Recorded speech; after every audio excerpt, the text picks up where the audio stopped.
Okay, this is the old door. The hinges are coming apart right here. It's got a hole in it down there, and it just doesn't latch anymore.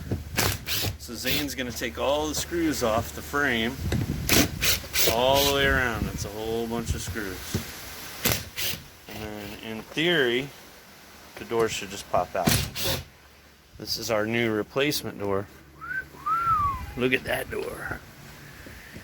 Put that sucker in, and hopefully we'll be good to go. It's kind of windy out today, and it's getting cold tonight. Zane's getting all the screws from the bottom as well. Oh, yellow ugly door. New pretty door. Ready? Yep. Alright, here we go. So we're going to pry this loose now that all the screws are out. Hopefully not break anything. Maybe.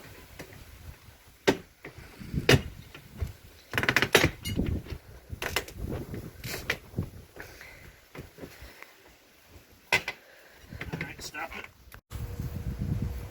Alright, the next step is to take the double-sided sticky tape. I still gotta do it at the bottom. Stick it all the way around the door. Zane's almost got it done. He's still got to do the bottom. The other door is out. There was some sticky stuff on here, and we peeled it off. And we're about ready to go. Okay. Zane put a couple screws in it. We have the new fancy door in place.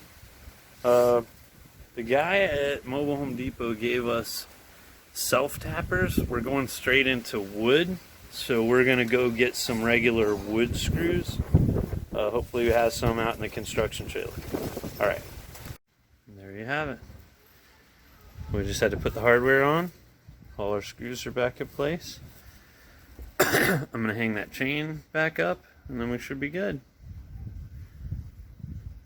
Trailer doors are easy to replace.